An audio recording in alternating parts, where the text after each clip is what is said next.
दुधी भोपळा मिक्सरच्या भांड्यात घालून तर पहा. कदाचित ही रेसिपी यापूर्वी तुम्ही कधीच केली नसेल. अतिशय नवीन आणि वेगळी रेसिपी आहे. त्यामुळे चला लगेच रेसिपीला सुरुवात करूया. हाय हॅलो नमस्ते, मी पूजा. मी आणि बरंच काही या यूट्यूब चॅनलवर तुम्हा सगळ्यांचं अगदी मनापासून स्वागत करते. दुधी भोपळ्यापासून खूप कमाल आणि अतिशय चविष्ट झटपट होणारी, त्याचबरोबर मुलांच्या टिफिनसाठी उत्तम अशी एक रेसिपी मी आज तुमच्यासोबत शेअर करते आहे. मुलांच्या टिफिनसाठी करा किंवा पाहुणे आल्यावर त्यांच्या नाश्त्यासाठी करा. तुम्ही लंच डिनरमध्ये सुद्धा ही रेसिपी करू शकता. पोटभरीची आहे, त्याचबरोबर पौष्टिकसुद्धा आहे. व्हिडिओ नक्कीच तुम्हाला आवडणार आहे, त्यामुळे व्हिडिओला आधीच एक लाईक करा. नवीन असाल तर सबस्क्राईब करून घ्या, म्हणजे माझे व्हिडिओ नेहमी तुम्हाला येत राहतील. तर पहा, आपल्याला इथे दुधी भोपळा अशा पद्धतीने त्याची साल काढून घ्यायची आहे. बहुतेक जणांना दुधी भोपळा आवडत नाही. ज्यांना आवडत नाही ना, त्यांना दिला तर समजणारही नाही की हे दुधी भोपळ्यापासून केलेली रेसिपी आहे. हेल्दीसुद्धा आहे. आपल्या डोळ्यांसाठी भोपळा खूप चांगला असतो. प्रत्येकाने भोपळा हा खाल्लाच पाहिजे. पण बहुतेक जण भोपळ्याची भाजी खायला कंटाळा करतात. ही रेसिपी एकदा नक्कीच ट्राय करा. लहानांपासून मोठ्यांपर्यंत सगळे आवडीने खातील आणि त्यांना समजणारही नाही की आपण हा पदार्थ कोणत्या पदार्थापासून तयार झालेला आहे आणि काय खातोय. तर पहा, व्हिडिओत दाखवल्याप्रमाणे आपल्याला हा दुधी भोपळा कट करून घ्यायचा आहे. दुधी भोपळ्याचा हा मधला जो भाग असतो, जो खूपच मऊसर असा असतो आणि त्याला काही चवही नसते, तो भाग शक्यतो काढून टाकायचा. तर पहा, अशा पद्धतीने मी हा मधला भाग संपूर्ण काढून घेते आहे. आता हा भोपळा मी सकाळी आधी सांबर करण्यासाठी वापरला होता, त्यामुळे तुम्हाला हा भोपळा थोडा कमी दिसतोय, म्हणजेच संपूर्ण भोपळा घेतला नाही आहे मी. तर पहा, अशा पद्धतीने इथे मी याची साल काढून घेतली. आता मोठ्या मोठ्या फोडींमध्येच आपण ह्याला कट करून घेऊया. अगदीच बारीक फोडी करायच्या गरज नाहीत, पण जर तुमच्या मिक्सरच्या भांड्यात लवकर बारीक होत नसेल तर तुम्ही लहान लहान फोडींमध्ये कट केलं तरीसुद्धा चालणार आहे. शेवटी आपल्याला हा भोपळा मिक्सरला फिरवून घ्यायचा आहे. आता तुम्हाला जर मिक्सरला फिरवायचा नसेल तर तुम्ही हा दुधी भोपळा किसून घेतलात तरीसुद्धा चालणार आहे. आता इथे मी वेळ वाचवण्यासाठी मिक्सरच्या भांड्यातच फिरवून घेणार आहे. याने वेळही वाचतो आणि समोरच्याला कळतही नाही की आपण हा पदार्थ दुधी भोपळ्याचा खातोय. तर पहा, तुम्हाला हवं असेल तर तुम्ही किसून घेतलात तरी चालणार आहे. आता इथे मी हे संपूर्ण मिक्सरला छान बारीक वाटून घेते. तर पहा, इथे मी भोपळा संपूर्ण असा वाटून घेतला. अतिशय पौष्टिक आणि हेल्दी रेसिपी आज आपण पाहतोय. आता तुम्हाला यासोबत इतर कोणत्या भाज्या ॲड करायच्या असेल, मिक्सरला वाटायच्या असतील तर त्यासुद्धा तुम्ही इथे वाटून घेऊ शकता. पण आजची ही रेसिपी मी फक्त भोपळ्यापासून दाखवणार आहे. जर तुम्हाला हवं असल्यास तुम्ही गाजरचा सुद्धा यात वापर करू शकता. तर पहा, इथे मी संपूर्ण भोपळा काढून घेतला. त्यानंतरनं यात बारीक कट केलेला एक मोठा कांदा घालून घेतला. सोबतच भरपूर अशी कोथिंबीर. आता कोथिंबीर तुम्हाला जास्त आवडत असेल जास्त घाला, कमी आवडत असेल कमी घातली तरी चालेल. त्यानंतरनं आपल्याला आवर्जून यामध्ये पांढरे तीळ घालायचे. तर पहा, 2 मोठे चमचे इथे मी पांढरे तीळ घालून घेतले. त्याचबरोबर अगदी थोडासा ओवासुद्धा इथे आपण घालून घेणार आहोत.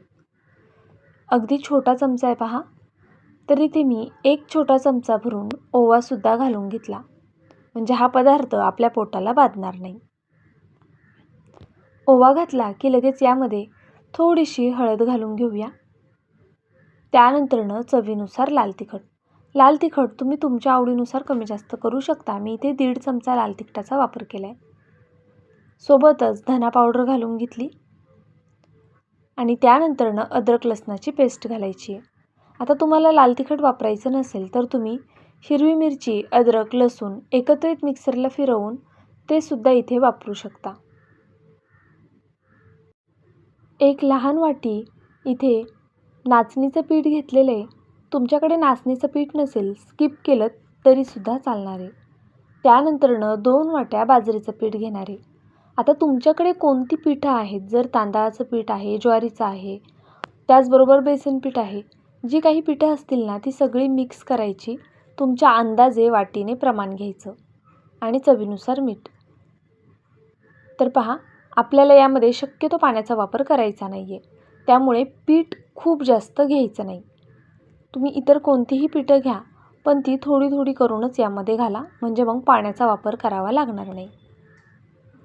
आता हे अशा पद्धतीने छान असं आपण मळून घेऊया. तर पहा, अगदी एकसारखं असं आपल्याला हे मळून घ्यायचे. मसाले सगळीकडे लागले गेले पाहिजे याची सुद्धा काळजी घ्यायची आहे. तर पहा, अशा पद्धतीने मी इथे हे संपूर्ण मळून घेते. आता इथे ना मला हे पीठ थोडंसं ड्राय वाटलं, त्यामुळे मी अगदी 1 चमचाभर फक्त पाणी घेणारे हातावरती. आणि पहा, यानंतर ना आपल्याला पाण्याची गरज पडणार नाही. एवढ्याच पाण्यामध्ये आपलं हे पीठ मळून तयार होणार आहे. दुधी भोपळा वाटल्यामुळे त्याला भरपूर प्रमाणात पाणी सुटतं आणि मग इथे पाण्याची गरज पडत नाही. त्यामुळे हा पदार्थ खायलासुद्धा खूप रुचकर लागतो, कारण आपण यात पाणी अगदी नाहीच्या बरोबर वापरलेलं आहे. तर पहा, इथे मी संपूर्ण पीठ अशाच पद्धतीने मळून घेतलं. आता या पिठामध्ये तुम्ही अजून खमंग करण्यासाठी इतरही पिठं ॲड करू शकता, किंवा जे रेडीमेड भाजणीचं पीठ मिळतं किंवा बहुतेक जण घरामध्ये बनवतात भाजणीचं पीठ, ते वापरून केलं तरीसुद्धा चालणार आहे. पुढे पहा, हा पदार्थ किती खमंग आणि रुचकर होणार आहे. ज्यावेळेस आपण ह्याला भाजू ना त्यावेळेस तुम्हाला वाटेल खरंच हा पदार्थ आत्ताच करावा आणि खावा. तर पहा, इथे मी एक रुमाल घेतला. रुमालावर अशा पद्धतीने थोडंसं पाणी घालून घेतलं. आता इथे एक गोळा घ्यायचा आहे पिठाचा. तर पहा, इथे मी पिठाचा गोळा घेतला आहे छोटासा. आता आमच्या इथे लाईट गेली आहे, त्यामुळे मी टॉर्चचा वापर केलेला आहे, कारण की बराच वेळ थांबूनही लाईट आली नाही आणि मला हे लगेचच मुलांना नाश्त्यासाठी करायचे होते, म्हणून मग टॉर्च लावून हा व्हिडिओ मी नंतरचा शूट केलेला आहे. तर पहा, अशा पद्धतीने हलक्या हाताने हे थापून घ्यायचं. आपण नेहमी जशी थालीपीठं करतो ना, अगदी त्या पद्धतीने ही थालीपीठं आपल्याला थापून घ्यायची आहेत. तर पहा, एकसारखी अशी मी थालीपीठं सगळीकडनं थापून घेणार आहे. तुम्ही कोणत्याही प्रकारचा नॅपकिन किंवा कॉटनचा रुमाल वगैरे घेऊ शकता. रुमाल आधी आपल्याला ओला करून घ्यायचा, त्यावरती थोडं पाणी घालायचं आणि अशा पद्धतीने हे थालीपीठ थापून घ्यायचं. मध्यभागी मी छोटंसं ह्याला होल करणार आहे. पहा, आता आपण चला लगेचच हे थालीपीठ भाजायला घेऊया. भाजायचं कसं ते सुद्धा खूप महत्त्वाचं आहे, त्यामुळे नक्की व्हिडिओ शेवटपर्यंत पहा. तर पहा, इथे मी एक पॅन ठेवलेला आहे. तुम्ही पॅन ठेवा किंवा तवा ठेवा, त्यावर आपल्याला हे थालीपीठ भाजून घ्यायचे. आता त्याला आपण बघा असं तेल लावून घेतलं. तुम्ही तेलाऐवजी तूप किंवा बटरचा वापर केलात तरीसुद्धा चालणार आहे. इथे मी खाली अशा पद्धतीने तेल लावून घेतलं आहे. आता आपल्याला हे थालीपीठ दोन्ही साईडनी छान असं खरपूस खमंग होईपर्यंत भाजून घ्यायचे.